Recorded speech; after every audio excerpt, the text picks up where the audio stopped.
Everybody, Rachel here with Givebutter. Thanks for joining for another success story from the Givebutter community. Today, our team is super excited to be featuring MAGFest. Givebutter's co-founder and CEO, Max, attended their music and gaming conference last year in DC. He is a huge super fan, so he is really geeking out over this campaign. Recently, MAGFest raised over $112,000 with an engaging and hilarious telethon. I think you're going to have a lot of fun hearing about this one. I have three of their talented leaders here with me to share how MAGFest raised funds for its movement. They're also going to tell us why they turned to Givebutter, as well as tips, tricks, and lessons learned along the way. Thanks so much for joining us, sharing your success with the entire Butter fam. Cool. Yeah, thanks for having us. Here. If we could just start by going around and everybody sharing your name and how you're connected with MAGFest. Sure. I'm sorry, Dak. No, you do it. I'm Emily. I'm the director of business operations. Okay. I'm gonna go. I'm Faith. I'm the director of volunteer infrastructure. And I'm Dak. I'm the communications director. Thank you guys so much for joining. Cannot wait to dig in. So I know many that are watching are obviously going to be familiar with who you are and what you do, but could one of you just give a quick overview? Who is MAGFest?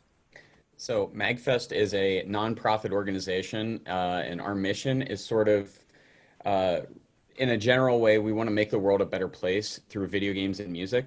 What we do is we put on events throughout the year. Our big one is usually in January, which is around 24,000 people, and it features things like concerts, a lot of gaming, a lot of educational panels.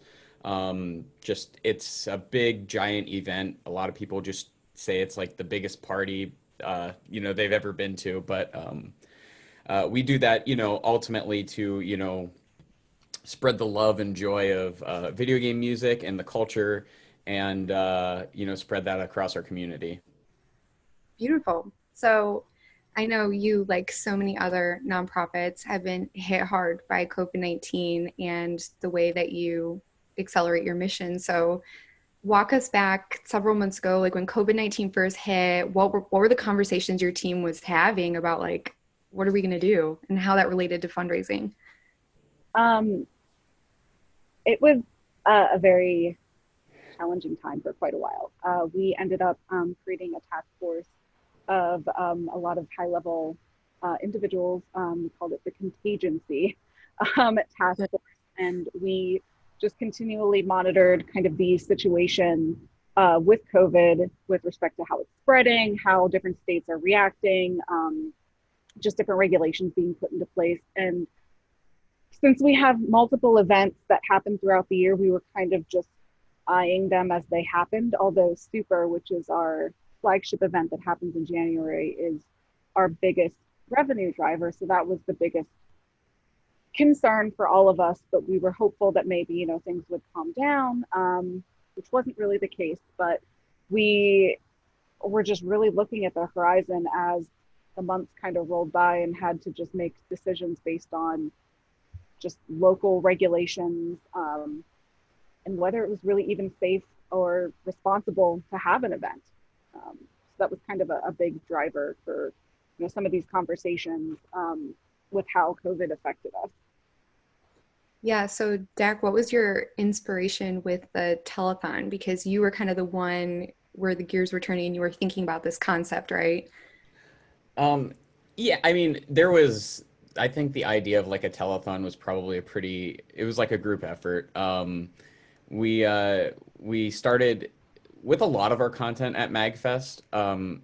Probably not surprisingly, a lot of it starts as like a bit of a joke that we might lean into. And so at one point we were just like, yeah, what if we went straight like PBS style telethon?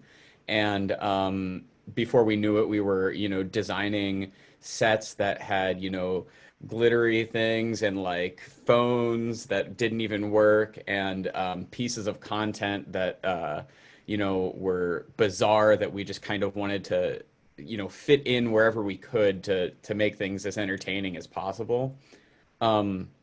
it was really unique because not only had we never done a fundraiser before, but we'd never done a digital event like this before.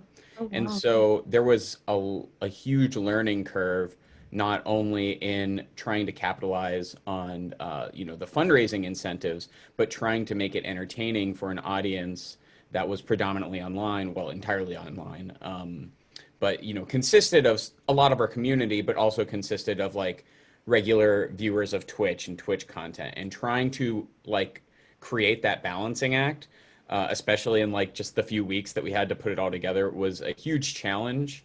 Um, but yeah, I really think like our strategy was kind of to throw as many ideas at the wall and then kind of assess what we thought would stick. And that's sort of the beauty of MAGFest, is like the people who watched it, they gravitated towards like the cool stuff and the stupid stuff, because I think they sort of like they knew that's how we were, forming the telethon, I think. So Yeah, for I sure. think it was it's always really important in our like communication with our audience to be like very frank and jokey. Something that like people often say about MAGFest is that it has like a very authentic feel, so it doesn't feel like a corporate con or anything like that. It feels like very like homebrewed.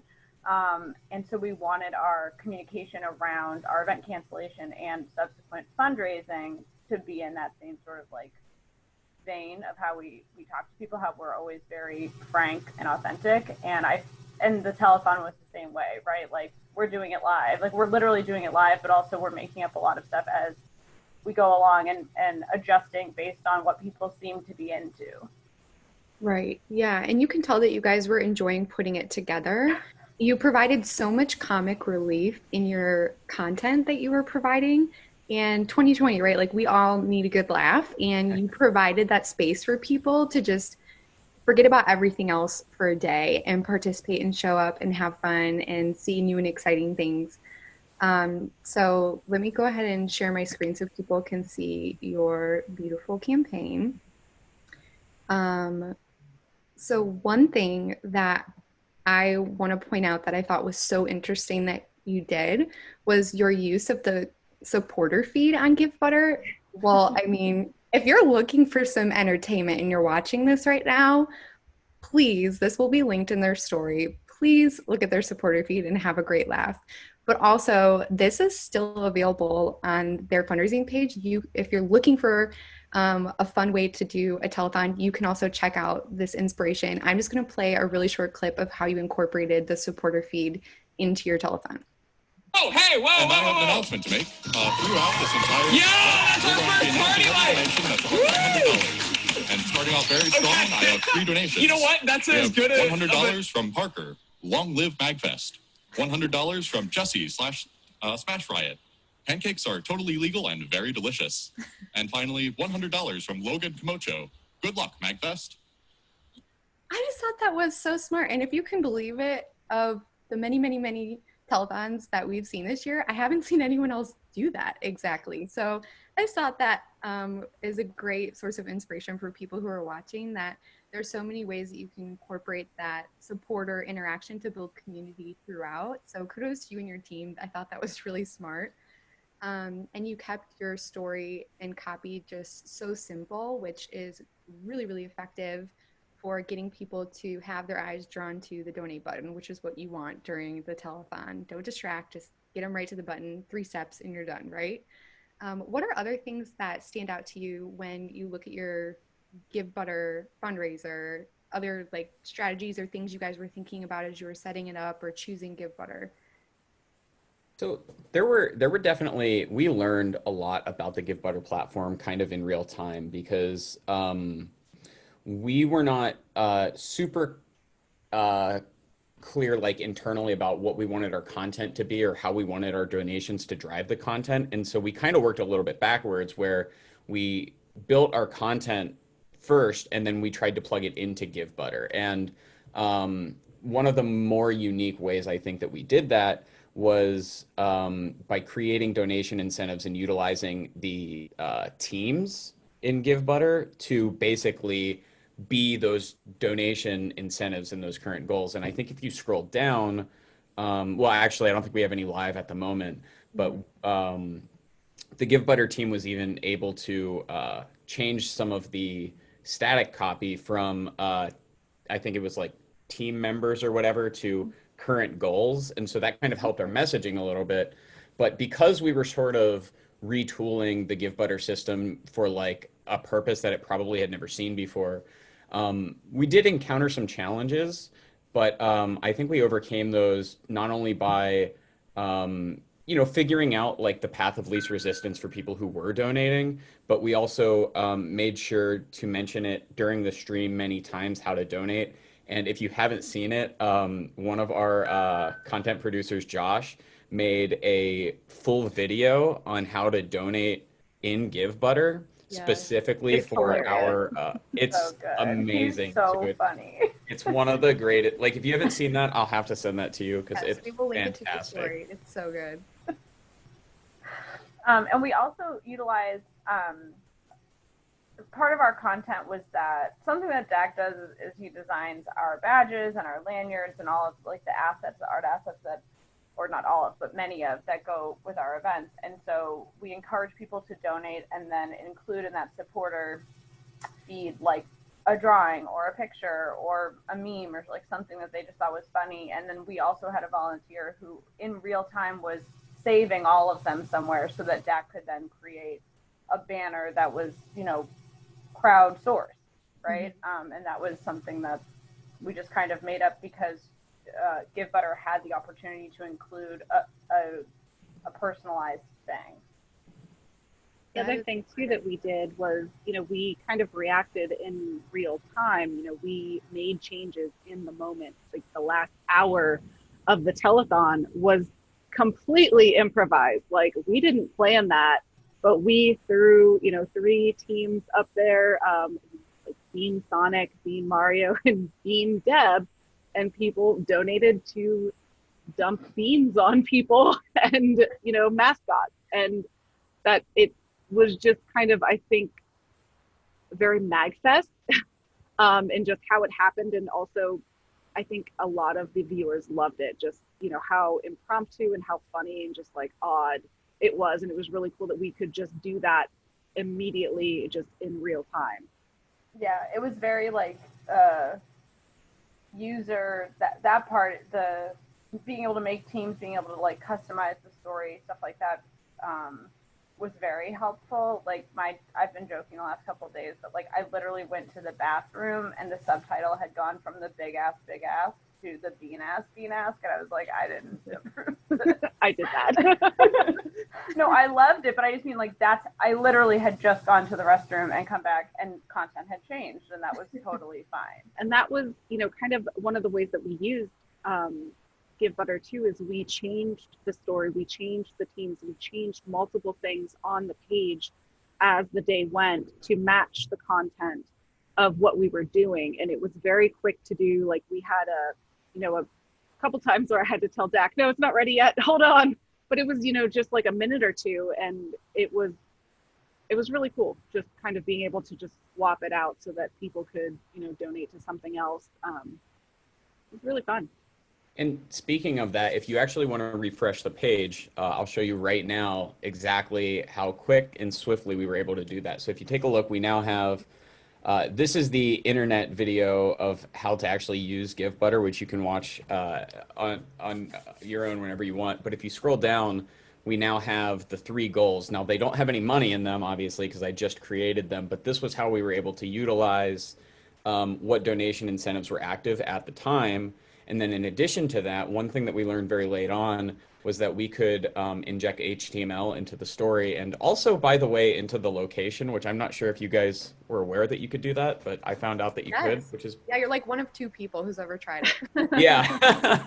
And so if you take a look at the story, we also had some graphics done up so that people would kind of know our schedule and our donation incentives. And we were constantly refreshing the story in real time so that people knew what their donations were affecting and how it was changing the content. Yes, I mean, thank you so much for doing that in real time. And that's just to show people, right, in real time, we can be changing and updating our fundraisers. And that's fun, exciting, and engaging for the people who are participating in the event. So kudos to you guys for stepping out there. Not only is this your first fundraiser, but it was extremely successful and a lot of fun for your attendees. You can tell that they had a great time, not only on your Givebutter fundraising page, but also Twitter. Another place to look for entertainment if you're looking for how their participants engaged. They were very, very engaged on social for them. And lots of examples and inspiration that people can be looking for there. So speaking of this being your first fundraiser, if you could go back and give yourself any word of advice on having a Givebutter fundraiser, what would it be? What would you tell yourself? I think I think trying to define how we were going to use the platform earlier on would have been pretty helpful. Because there were we were really pushing the platform to its limit, and that's both a good and a struggling kind of thing. Being able to define that earlier on probably would have helped us tune the content around that. But to give Butter's credit, we ended up having a meeting, I think it was a week before the telethon, diving into basically all of our tech asks in what could or could not be done. And some of the changes you guys were able to accommodate, changing the, team goals or whatever to current goals, just some of the copy so that it was a little more clear how we were utilizing that. But yeah, I mean, other than that, honestly, just more time for our actual telethon production is, yeah, Givebutter was great for, how we used it. I'm sure we all have plenty of requests. We're gonna definitely hit that request sheet hard. Yeah. Good, you should, yeah. Yeah. Yeah, I think the usability was great. I mean, how we used it, it worked really well. It was user friendly, and I was updating in real time, and it was not hard to do. It was really good. Absolutely agree. I think that the requests that we made at the 11th hour were things that are, some of which were probably doable, but if we had known we wanted them done, might have been something that was you could toggle on or off, but we couldn't see that in the UI. But it's probably not impossible. It might be something other, companies are interested, or individuals are interested in doing for their fundraisers. So we all plan to submit ideas to that. Good, yes, please do it. We love innovating and changing and learning how the product can be better and better for fundraisers like you who are changing the world. So thank you so much for sharing your success with the entire Butter fam today. And everybody who's watching along, thank you for joining for another success story. Please remember to comment, subscribe, leave any questions below that we didn't get to today that you would love to see MAGFest answer. We will try to get to as many as we can, and we will see you again next week for another success story. Bye, everybody.